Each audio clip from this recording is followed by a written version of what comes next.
Enfin,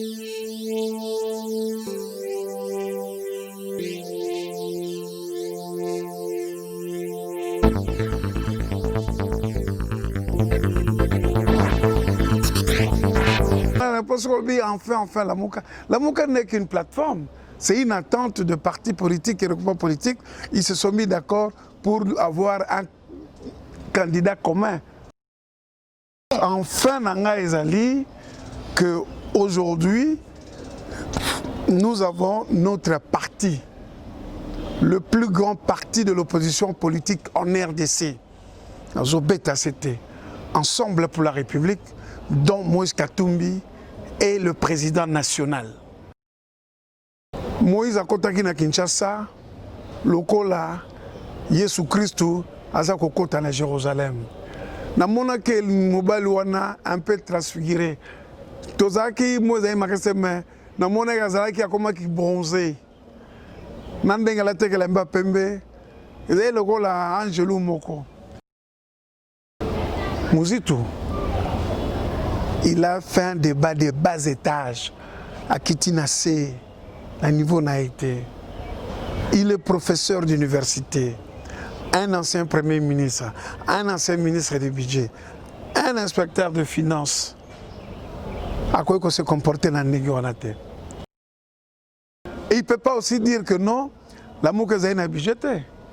Il a menti. Et il a frisé. Absence sur l'éducation. Via l'accent que j'ai éduqué.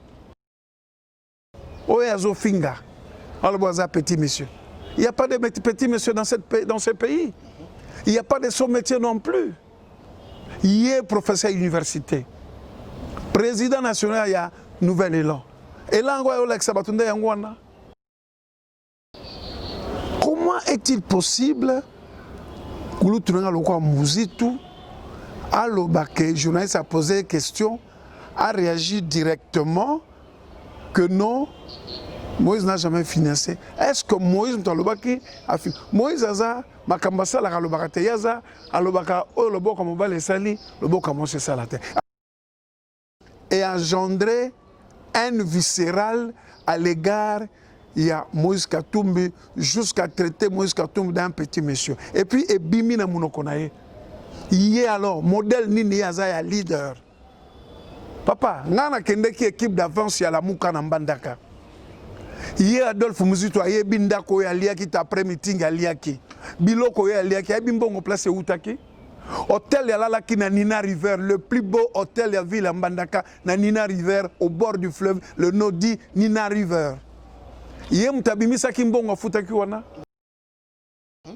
Campagne mounene lokola oya la Mouka faire face à un candidat comme Joseph Kabila comme Chadari. Comme Chadari, oui. Et puis tous en a budget. Budget c'est quoi? Yé, batambola ki na ba jet privé wana. Alors ba jet on est futama ki ndenge nini? Allez, vous savez non ba jet privé wana et tambola ki ndenge nini? Ah après campagne ba matana régulier. Mais Jean-Pierre Bemba, Moïse Katumbi. Ah, na Kinshasa, na Congo, batambola na régulier. Congo RST CAT. Yo za okoko témoigner ango. Jean-Pierre Tang na consultation a outi gemena. Aye na jet privé na ye. Moïse Tango yaki na consultation. Aye na jet privé na ye. Bango pa ba kende beni ba kende kisaba kende mboko. Ba zo avion nini. Nouvelle là est représentatif té. Papa, yé moraza comme député. Yango lo moni bazui ba palpite. Parce que ba boseni que la Mouka c'est Tshisekedi, Moïse Katumbi, Jean-Pierre Bemba, Vital Kamerhe, Mouzitou et Martin Fayoulou. Freddy Matungulu. Ah, Freddy ayaki o mandenga kendete. Otanga Freddy no le 6 ngana tangi wana. Papa kotanga na tangelo basi leader wana. Na tangelo basi leader wana. Ça c'est la Mouka. Je ne peux même pas citer mon vieux Martin parce qu'il n'est pas dans les bêtises ou actuellement dans les bêtises de Mouzitou. Parce que Martin, il est ce qu'il est, mais il ne peut pas descendre trop bas le rôle là, Mouzitou Negakiti. Mais ensemble, Azan a 87 députés. Et vous pouvez comparer Mouzitou à Moïse Katumbi. politique exacte pour le salama boumuna bango ndenge bato musu bazana ba 20 000 hectares na Kingakati il exploite tobite soki DGRK kendeke kuna soki DGA kendeke kuna Kingakati c'est plus que la ville de Paris. Il y a quelqu'un qui est à la retraite qui touche 680 000 $ par mois. Mais toza kozanga ba intrant pour na ko purifier mai.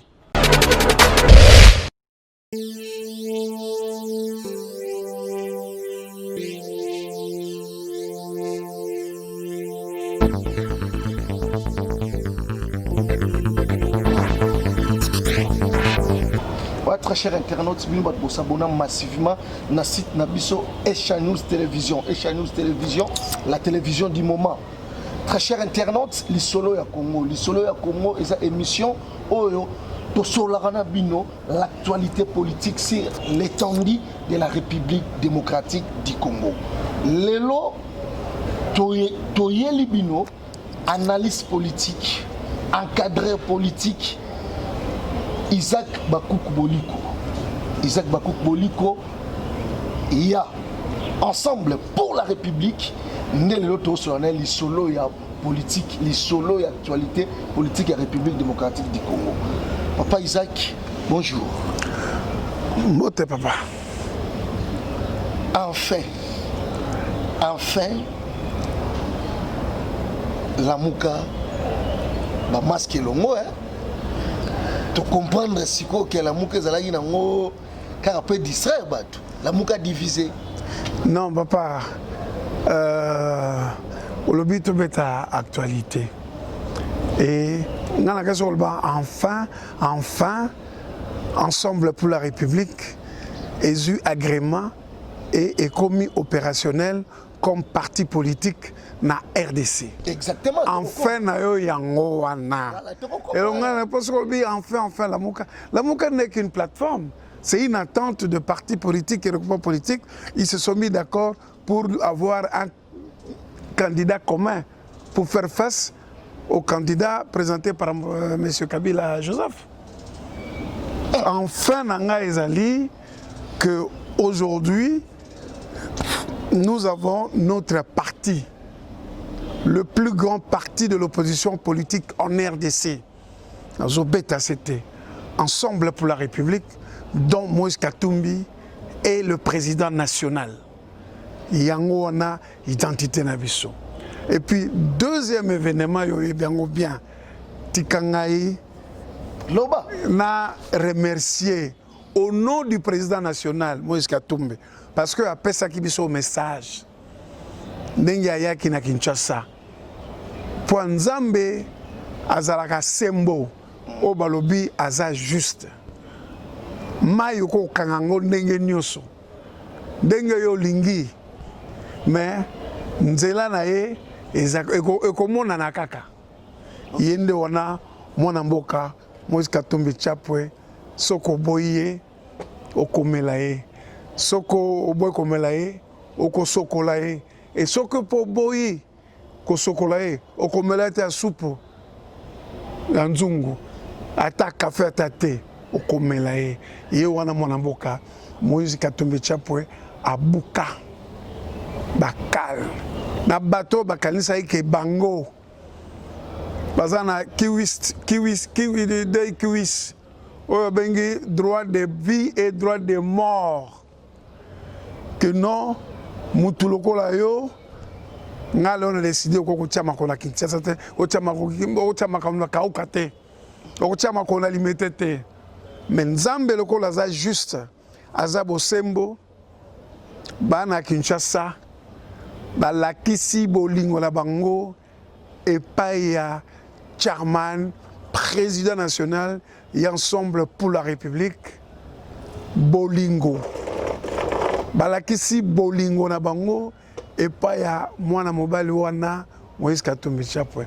Alors Moïse tangwa komi a lobi na biso boye apesi bana Kinshasa matondo pe bana Congo mobimba matondo mingi surtout bakinois grâce na bino de troisième faux penalty et beta makité Moïse akotaki na Kinshasa lokola Yesu Christu aza kokota na Jérusalem. Namona ke mobali wana un peu transfiguré. Tozaki Moïse makase me namona kazalaki akomaki bronzé. Nandenga la teke la mba pembe. Ezali lokola Angelou moko. Mais alobi bo pesa merci mingi na bana Kinshasa parce que na ndenge bayambi ye. Pas biso tobela non bakino bo laksa ye ke base ine za na Kinshasa eza katanga te e bana kini ba prouver ba lakisi yango. Yango mo bato ba ko péter ba plomb. Bato ba comme ko péter ba plomb jusqu'à ce que ba comité ko finga. Oh papa. Papa. Ils ont pété les plombs. Non, mais le problème est ensemble pour la République, les lots, Biloba peut comme moi mingi. Oh Moïse a financé à Kiboy. Oh Moïse a salé à Kiboy. Non, Moni, Ndekwadolf Mouzi, tu ne fous pas à l'équipe pour mettre les choses au clair. Oui, bien. Je suis un garçon éduqué et instruit. Aza leader nabiso pe kulutu nabiso mais Mouzito il a fait un débat de bas étage à Kitinase à niveau naïté. Il est professeur d'université, un ancien premier ministre, un ancien ministre du budget, un inspecteur de finances. À quoi il s'est comporté dans le négociation. Il s'est fait avoir piégé par un journaliste pyromane. Il nous a besoin de information. A posé question à eux. Mais, relation nini makasi, oyo mozitu, azana ango, yena journaliste wana na Moïse Katumbi. Yena Moïse Katumbi azaba cofondateur ya la Muka. Très bien. Est-ce que yé Moïse Mozitu avait-il vérifié que Makambouane Outaki na monokwande konaye Moïse Katumbi? Qu'est-ce qui l'empêcherait que non? Yo motolobe ozana preuve. Pesanga preuve ngana ebi que la Muka tozo tambola boy. Et il ne peut pas aussi dire que non, la Muka zaina budgété. Il a menti et il a frisé. Absence sur l'éducation. Via l'accent que j'ai éduqué. Mouzito a éduqué. Parce qu'un leader, Bisso, toza kolanda leader. Voilà. Leader il faut la modèle. Très bien. Maloba mabe koza la monoko leader te. Leader a koza mutako finga te. Et puis n'importe c'est qui. Oya zo finga. Alors boza petit monsieur. Il n'y a pas de petit monsieur dans ce pays. Il n'y a pas de son métier non plus. Il est professeur d'université. Président national, il y a Nouvel Élan. Et là, il y a Sabatunde Yangwana. Et là, qui c'est que politique, n'a pas de diplôme. Et ça, il y a commis balé. Voilà. Pour la lingala et pas na tolobaka, boania, pena bomoto. Okoye kozala na boania na yo, na bomoto. Mais mayele, okozala na kelasi. Comment est-il possible que nous avons Mouzitu, le journaliste a posé des questions, a réagi directement que non, Moïse n'a jamais financé. Est-ce que Moïse a fait Moïse a Makambasa la Kalobaka Yaza, Alobaka, Oloboko Mobile Sali, Loboko Mose Salate. Alors, on se pose la question pourquoi a commis une église Mewana et engendré haine viscérale à l'égard il y a Moïse Katumbi jusqu'à traiter Moïse Katumbi d'un petit monsieur. Et puis, Ebimi na Munokonaye. Il y a alors, modèle Nini Yazaya leader. Papa, nana kende ki équipe d'avance ya la Muka na Mbandaka. Il y a Adolphe Mouzito, il y a Bindako ya liaki après meeting ya liaki. Biloko ya liaki, il y a Bimbongo place Outaki. Hôtel Yalalaki na Nina River, le plus beau hôtel de la ville à Mbandaka, na Nina River, au bord du fleuve, le nom dit Nina River. Yé Moutabimisa Kimbongo Futaki wana? Moïse Moutabimisa? Non, on a tout retourné. Parce que yé est économiste. Une campagne comme il y a campagne à la Mouka Yosa journaliste, soyez quand même sérieux. Oui. Yo kutu na ndako na yo pour na salaire na yo, tu budgétiser. Campagne munene lokola oya la muka faire face à un candidat comme il y a Joseph Kabila comme Chadari. Comme Chadari, oui. Et puis tous en a budgété. Budget c'est quoi? Et sa prévision, biloko botali bon, tu dépenser bongo la muka eza nangote. Ce sont les inepties. Ce sont les inepties. Yé batambola ki na ba jet privé wana. Alors ba jet on est futama ki ndenge nini. Allez, vous savez, non, jet privé, on est en après campagne, on est en régulier. Mais Jean-Pierre Bemba, Moïse Katumbi, on a Kinshasa, on a Congo, on est en régulier. Congo, RST, CAT. Yo, on a témoigné en haut. Jean-Pierre Tang, on a consulté à Aouti Gemena. Aïe, na jet privé. Moïse Tang, on a une consultation. Aïe, na jet privé. Bango, papa, kende beni, ba kende kisaba, kende mboko. Bazo avion nini. Eza motema mabe. Parce que le problème est comme il y a un problème est comme il y a boye. Bolandi discours à président de la République, tu as 6 minutes. Il va consulter les personnalités et le mouvement représentatif. Nous valons là, les représentatifs. Papa, il y a combien de députés? Nazo pesa yo histoire. Nazo pesa yo histoire papa. Na pesa yo histoire moko. Na guerre à 40-45. Il fallait mettre fin à cette guerre là. Batomo ba yo koni bakaye comme on a Lénine. Balobi na bon le pape na Vatican alingi akoma médiateur pour na bitumba ici là. Oui, bien réponse rien kende après ça qui bango. Alors il faut que nous retourne à pape nabino, azan a combien de divisions. OK. Azan a combien de divisions. Yango le monde bazui ba palpite. Parce que ba boseni que la muka c'est Tshisekedi, Moïse Katumbi, Jean-Pierre Bemba, Vital Kamerhe, Muzitu et Martin Fayulu. Freddy Matungulu. Ah, Freddy ayaki o mandenga kendete. O tanga Freddy no na le 6 ngana tangi wana. Papa kotanga na tangelo basi leader wana. Na tangelo basi leader wana. Ça c'est la muka. Voilà. La muka les 6 là. On comprend. OK. Donc la muka ezaki te loko moko ya Muzitu. Je peux même pas citer mon vieux Martin parce qu'il n'est pas dans les bêtises actuellement dans les bêtises de Muzitu. Parce que Martin il est ce qu'il est. Mais il ne peut pas descendre trop bas le rôle là, Muzitu Negakiti. Faut comprendre. Alors, non, écoutez, nous sommes de la génération future, toujours remplacer Bango. Voilà. Et nous les avons pris comme notre modèle. Très bien. Alors, un modèle doit rester un modèle.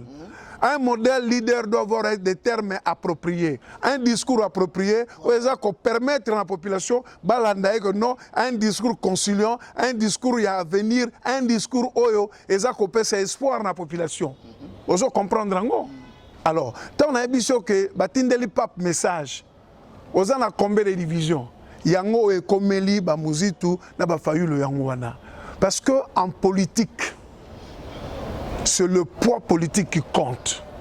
Et pour avoir ce poids politique, au cours de la université, Bakolo Bakaka, FT Sazo Gang a majoritaire, non? Pourquoi? Parce qu'il y a des députés. Voilà! Au PC réponse, on a lobby na yo, il est comme besoin de ça va tout palpite, au bas comité na haine, bas comme na Montemali Kundu à l'égard de Moïse Katumbi. C'est simplement ça.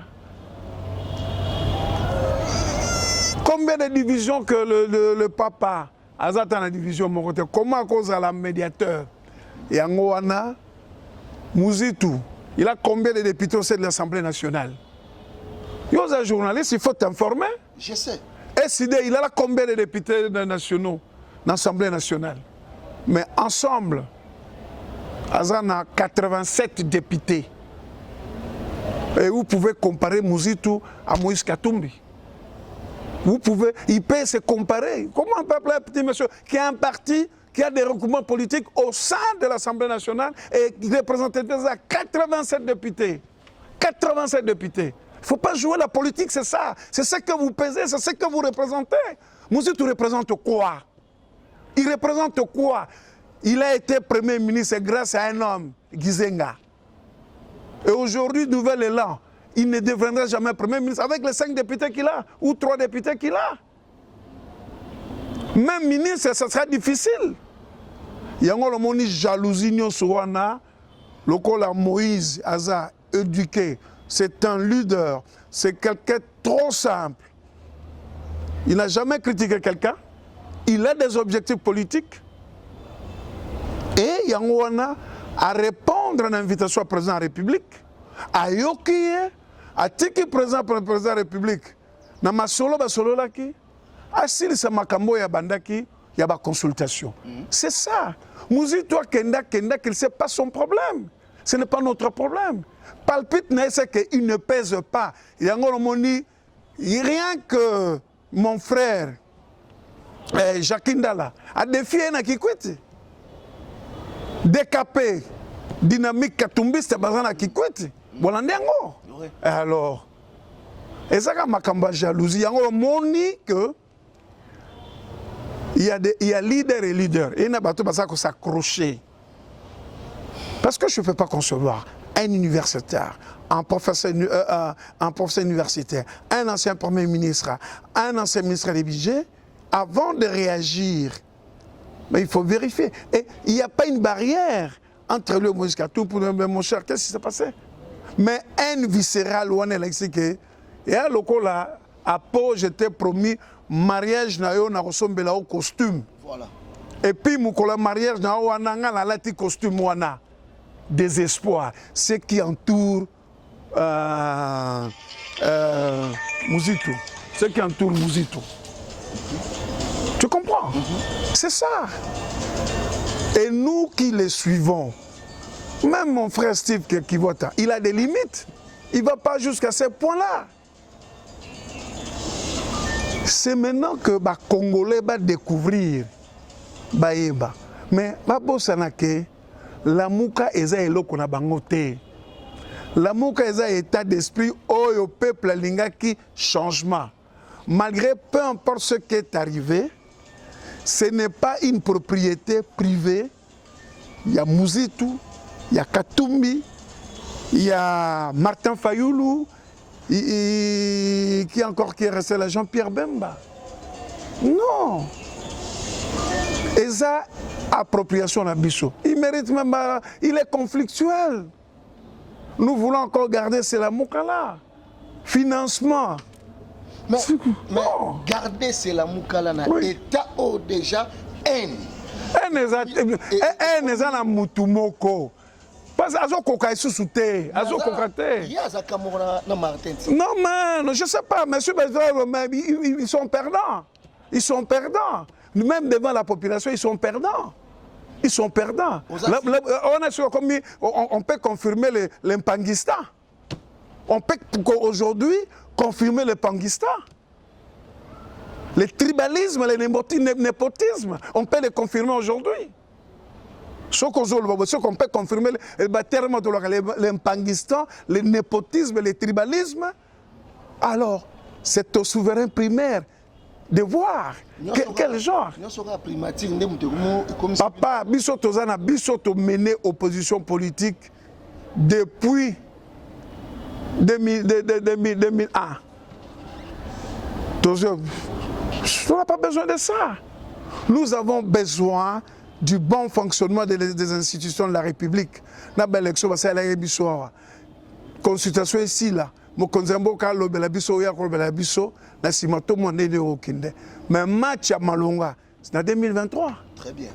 Match à Malonga en 2023, oui. Isaac Bakouk Boliko, à la lire où vont les choses. Vous êtes tellement sûr que consultation et pour apporter leur moins malam aux populations à attendre. Papa, tout homme politique, sauf de mauvais goût ou de mauvaise foi, initiative sur foi joie, pour apporter solution. La politique, c'est une charge. Voilà. Politique, exactement, pour le 20 000 hectares. La Kingakati, il exploite. Tu habites ce qui déjà Kendekuna, ce qui déjà Kendekuna. Kingakat, c'est plus que la ville de Paris. Kingakat, c'est plus que la ville de Bruxelles. Le bateau Bazoka, 1 400 000 $ par an, à hauteur de 680 000 $ par mois. Alors que Bana Kinshasa, Bazana Maïté, Régie des eaux, Ezakole la Keno, produit, Oyo Basale la Maï. Ezate parce que mbongo kosomba nango ezate. C'est les yangouli de mati. Non nani? C'est les yangouli. Ah papa, c'est les balé c'est les abimisaki 400. Ba bimise les bordereaux ya DTO. Oui DTO. Direction des trésors et ordonnancement où ils ont répondre à ba service na yé. Oh Marcel Bilomba bimise. Non papa, c'est même dans la loi. C'est même dans la loi, na bato basala ki loi, loi biso basala kaza taillé sur mesure. Ce n'est pas un secret pour personne. Et pendant que les Congolais, les derniers des Congolais touchent $30 ou $50, il y a quelqu'un qui est à la retraite qui touche $680 000 par mois. Mais tout ça, il y a un train pour purifier maï. Il y a des quartiers qui sont là 1 mois, parce qu'ils ont maïté. Mboule betia oeba place au tchalo koloté. C'est ça, ce sont politiciens au Wanabisoto-Lingité. Mais le président de la République a pris l'initiative. Et moi je dis, tout homme politique censé sérieux et responsable dit de ces noms, quand tu fais de la politique, c'est une charge. Et quand vous devez prendre des décisions, c'est pour le bonheur de ses compatriotes. Ce n'est pas pour son bonheur, ce n'est pas pour son égoïsme. Obisozomo n'est pas Mouzitou. Omoni, Mobutu Azalaki un façonné et passionné na ba intellectuel, na ba professeur d'université. Mais Atikamboka na ba professeur d'université na ndengeni. Alors ngai lelo moto na professeur je m'en contrebalance. Je m'en contrebalance. Ce n'est pas Mouzitou qui va m'apprendre. Non. La réalité, elle est là. Les professeurs d'université qui étaient à côté de vous, ils ont détruit le Congo. Ceux qui sont à côté de Kabila, ils ont détruit le Congo. Alors, qu'est-ce qu'aujourd'hui, les universitaires doivent se prévaloir? Bazana, moi, na aisance, non, c'est du n'importe quoi, parce que les choses sont là, pratiquement sont là. Qui ont entouré Mobutu? Qui ont entouré Kabila? Il n'y a que des éminents professeurs. Les éminents professeurs. Alors, Trump, ce n'est pas un professeur d'université.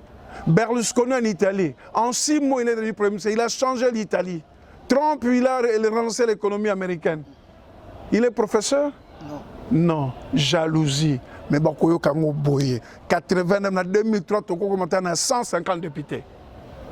La force d'un politique, c'est son poids politique. Et Moïse Katoum compte dans ce pays, et Moïse Katoum pèse politiquement dans ce pays. Et nous sommes fiers d'avoir nos 80 députés. Et Makamba Minembwe, ce n'est ni les députés de FCC, ni les députés de Nouvel-Élan, ni les députés de FCC, mais c'est le député de Katoumbi qui a mis au feu le dossier Minembwe. Il a mis au feu le dossier voilà. Mais par Moïndo Zangi. Par du Virungu, Zokende. Et bien qu'on n'est pas dans. Na Rwanda, Bozolo Belango. Ah, papa. Bino Momo Nakamambongo. Yobi Motagera Parc, parce que vous ne connaissez pas l'histoire. Éclaircir. L'histoire. Et c'est un patrimoine de l'UNESCO. C'est un patrimoine de l'UNESCO. Au Congo. Bilobela. Il faut avoir des informations. Biloko mingi na biso ezao comme patrimoine international, patrimoine des Nations Unies, patrimoine de l'UNESCO. Personne ne peut mettre main. Mais Lélo, Moïse Katumbi, consulté par le président de la République. Normal parce qu'il pèse. Oui. Il pèse. Oui. Oui, il a été consulté. Consulté, discuté avec le président. Effectivement. Le président de la République. Effectivement. C'est la raison pour laquelle on a zongué la question de Tuna Kyo. Osa sire que Oyo ba Congolais bazozela. Parce qu'il faut dans la claire, ba Congolais bazozela. Fait la coalition FCC cash, ba Congolais bazozela. va dissoudre l'Assemblée nationale, les Congolais vont la gouvernement et quoi. Il y a un cirque dans la constitution sur Salami. Les Congolais vont se retrouver par rapport à la tante. Dans le Bibino, le président de la République Mato Yekoufa. Le président de la République Michel Koufa. Soyons quand même sérieux. Qui a initié la consultation? C'est le président de la République. Il faut lui laisser ces privilèges-là. Mais il n'est pas aveugle, il n'est pas sourd. Et ce n'est pas pour eux qu'il continue à consulter. Voilà. Donc il faut lui laisser cette primauté-là, ces privilèges-là. Moi, je fustige même certains éléments de l'UDPS qui commencent à dire non. Seul le président de la République, l'autorité morale des caches, nous sommes de l'opposition politique, nous les observons, ils nous ont consultés, nous leur avons dit ce que nous pensions de ces consultations et nos propositions, et on s'arrête là. Nous, on s'arrête là. Ça fait plus de 2 ans qu'ils sont ensemble. Rien de concret changeant la vie à la Congolais. Yo fait na Kinshasa, courant passe, maï passe, transport passe, Makamutu passe. Et tout ça, c'est pour que ce soit accord. Accord ne peut être qu'à l'avantage du peuple, à l'avantage des citoyens, pas au détriment des citoyens. Le contenu accord wana. Total ango. Bazo ganga accord. Tous dans la République. Transparence. Ah, Mabunda à remplir les critères. Babetier requête dans le Conseil d'État. Ah, c'est ça l'état des droits. Ah, président Sali Mitingi a bengi dans le cadre de la coopération militaire entre l'Angola et la RDC. Alors, c'est un état de droit. Les gens qui contestent que non, comment, il va qu'il y ait des institutions, il y a garde-fou, Conseil d'État, Cour de cassation et Cour constitutionnelle. Oh, il y a mon lésé. Il y a mon Alors, il ne faut pas prendre le chef de l'État comme un aveugle ou un sourd. À Yokaka, à Monaka, à Yambaki, tu sais que c'est une innovation, s'il vous plaît. Il conduit ces consultations seul. À Zo Yamabatunae, à Sololi Nabango, et puis à Bimeagotika Bango. Ça ne se fait jamais, ce n'est pas les concertations des palais du peuple, ce n'est pas le dialogue de la Saint-Sylvestre. Non, c'est une nouveauté, c'est une innovation. Il faut quand même, à un moment donné, que vous n'appréciez pas Tshisekedi, mais au moins, il y a des avancées sur certains comportements et que le chef est à l'écoute de son peuple. Même nous, les gens de l'opposition. Il n'est pas là pour débaucher ou pour pérenniser. La concertation et les kaki, n'a dialogue. Au finish, on a vidé une partie des MLC, on a dédoublé nos partis, on a vidé presque une partie, il y a eu de pèse. Na bato cash bozo vidé FCC. FCC n'a droit et banité. FCC, c'est une plateforme sans personnalité juridique. Tu vois le babo? Ben oui. Et ça, plateforme sans personnalité juridique. Ben c'est là que moi, la majorité, on a. Mais ce n'était pas constaté par un informateur, conformément à l'article 78. Balingi, l'égalité. Le regroupement aux gens qui FCC, n'a pas parti politique, n'a pas personnalité juridique. Mais FCC n'a pas de personnalité juridique. Il faut surtout que n'est pas constaté. Ben ça c'est nous, hein, bon, c'est l'accord FCC cache, ben réglango. Mais le peuple ne peut pas en pâtir, le peuple ne peut pas souffrir, le peuple ne peut pas être pris en otage. Corona. Il faut peuple ait droit de place à Azali. Et biso toza sima peuple. Oh bato baza kolobana. Moïse il est à place Aza. Il travaille pour le peuple congolais. Moïse paye ses travailleurs. Il y a certains journalistes qui ont barrière 12 mois. Bafuta bangote. Et Azoaka Mbongo, il a financé la Mouka, mais il n'a pas l'argent pour financer les salaires, le revenu à les journalistes. 6 mois, RTVS, il y a Adolphe Mouzitou. Comportement de la Mouka. Pardon? Comportement de la Mouka. Comportement de la 26 mois impayés, les journalistes. Mais papa, 26 mois impayés dans le lobby. Dans le lobby, il a financé la Mouka pendant que Bato Bazo Sale Panayo. 26 mois arriérés. il y a salaire. C'est grave, c'est un crime contre l'humanité. Ces gens-là payent le loyer. Non, s'il te plaît. Ces gens-là payent le loyer. Ces gens-là envoient les enfants à l'école. Ces gens-là, ils ont de la famille. Ces enfants doivent manger. Ces enfants doivent aller à l'école. C'est un crime contre l'humanité de ne pas payer quelqu'un pendant 26 mois. Non, mais, et puis vous venez sur le plateau de télévision à cause d'un journaliste pyromane comme donneur de leçons et traiter des gens de petits messieurs. Le petit monsieur, c'est lui qui est incapable d'honorer ses engagements. Qui est incapable d'honorer ses engagements. Papa, le revenu mensuel de quelqu'un, c'est sa vie, c'est son père, c'est sa mère. Exact. Et quand vous ne le payez pas, c'est son droit. Il travaille du lundi à samedi ou du lundi à dimanche, du 1er au 31. Et qu'au finish, à la fin du mois, il n'a rien. C'est plus qu'un koulouna. Il attend à la fin du mois pour faire son budget, le loyer, provision de la nourriture, les transports, l'école des enfants, tout cela est consort. Et ces gars, eh ben, tu sais, le Congo, c'est un pays de miracles. Il y a un moni, bakulutu na biso, bazalaka na boanya, pe na bomoto. Bazalaka na boanya pe na bomoto, Isaac Bakuku Boliko, tokomi na suka entretien biso na yo, question suka zaboye, ensemble pour la République. Carte ligne bombi pour 2023 parce que ils font qu'on se le dise actuellement ensemble. Moi j'étais à l'aéroport, j'ai vu ce qui s'est passé et j'ai vu comment est-ce que le président de la République avec son frère Moïse Katumbi Tchapoué rencontre dans Bangonzalaki parmi les événements remarquables en 2020. Il a fini Bobombi en 2023. Tout ça, un parti. Et un parti politique, l'objectif, c'est la conquête du pouvoir. Et nous allons conquérir le pouvoir en 2023. Nous ne sommes pas là pour être des téléspectateurs. Mais bon, parti politique, vous savez.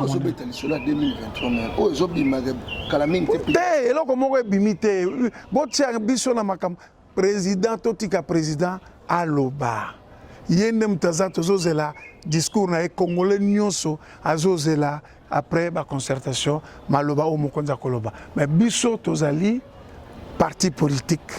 Objectif conquête du pouvoir. Et pour conquérir le pouvoir, c'est à travers les élections. Et tozan a député et nous espérons oh bah ça la biso ba injustice. Victime expiatoire Moïse Katumbi, Aïbi Ndako, Moïse Katumbi, Amemi ba mercenaire, Moïse Katumbi, Moïse Katumbi, Azana nationalité, Babombi na 2000, Longo italien zongi congolais, Moïse Katumbi, Bapekisi na Kasumbalesa, Moïse Katumbi, mais vérité, et y a qu'un escalier, et à la Kissi, Mokin Mobimbe Yebi, que Moïse Katumbi, Azamouana Congo, meilleur score de la République, 117 000 voix de préférence. Et ça l'a jamais na Congo. Un des meilleurs gouverneurs du Grand Katanga. Et je pense que les Congolais, les Congolaises, au Bazana Washington, au Bazana Bruxelles, Bazana Paris, au Bazana Montréal, Bazana Wellington, Bazana Islamabad, Bazana New York, Cape Town, New Delhi, Nyosowana. Faites confiance à Moïse Katumbi et vous ne serez pas déçus. Je crois Nzambe ayebi eloko ya lingi. Mais bato yo bako fingaka bato na répondre parce qu'on poser une question et puis il fallait na limbola toyeba genre ni na leader to sanango mais nga leader ne nazawa na leka na ba plateau de télévision na silikaka mais jamais na fingaka ko débatteur nanga jamais na qualifiaka ko débatteur nanga parce que je sais que aza papa bana aza leader et puis naza na éducation et puis naza na instruction. Ce n'est pas l'insulte, ce n'est pas l'injure ndeko komisayo mutu. mais na minute oyo moto azali koluka musala premier ministre désespoir parce qu'il ne pèse pas. Et je dis, je pèse mes mots. En politique, c'est le poids politique. Et le poids politique des nouvel élan ne peut pas permettre à M. Mouzitou de devenir Premier ministre dans ces pays. Il a 5 députés, nous avons 87 députés. Et c'est la même chose. Et comme il y a en Pakistan, et les Congolais, ils ont tribalisme, toboy régionalisme et bango bakoeba et loko bakosa la muka parce que la muka zalaki et loko moko zalaki même biso na changement et tozui changement wana et ça seconde mutu na mutu à s'occuper na parti naie bongo toka nokokuta en 2022 ou 2021 aujourd'hui la muka on va faire quoi? On n'est pas en élection aujourd'hui. Il faut consolider son parti. Il faut que SID soit consolidé par Martin. Il faut que Ensemble pour la République soit consolidé par Moïse Katumbi. Le MLC soit consolidé par Jean-Pierre Bemba et Nouvel Élan consolidé par Adolphe Mouzitou. C'est passé, le financement s'est passé. Mais moi, je sais qu'il est monté dans un jet privé, et c'est là qui Goma, Mbandaka, Inercar. Inercar. Merci. Voilà. Merci. Yoza Molobeli Oyo Alobela biso vérité claire et nette sans complaisance. Isaac Bakouk Boliko. Tokutani prochainement pour la Lisolo ya Congo et c'était avec notre leader Isaac Bakouk Boliko ya Ensemble pour la République ya Moïse Katumbi Tchapo. Moi na mboka na habité soki eloko suka ezali oko sisa oko lobela ben. Nazo rappeler ka bana kini motema Moïse Katumbi ezepana bino. Eloko bosala ki ye. Chobo bosala ki wana. Banakin bino la suka oza suka na pesi bino merci mingi to banda ko bunda kaka fo mai ekota courant ba quartier nyonso salema sinon te to bengala ngobila mbula ba niveau moyen te bato baza ko zinda na quartier bun oui ba ngobila eloko ni na osala mbona Kinshasa azana ministre ya environnement ya habitat azana ministre ya énergie boniko papa Kinshasa ende mutaza mokonzi out. Yo zo mona kini bopete te. Boulevard zo mona. Mais yo tambola ki lobite. Oh choué à l'avenir de l'ambiance. Ba tambola na boîte. Tokozona. Merci. Ezaki bongo lisolo ya Congo sur Echa News Télévision. Apodi Koko et ma capitale États-Unis Mbote Sikozali. Merci Nandeko Junior pour l'équipe technique. Tokutani prochainement dans lisolo ya Congo. Ciao et c'est bonjour.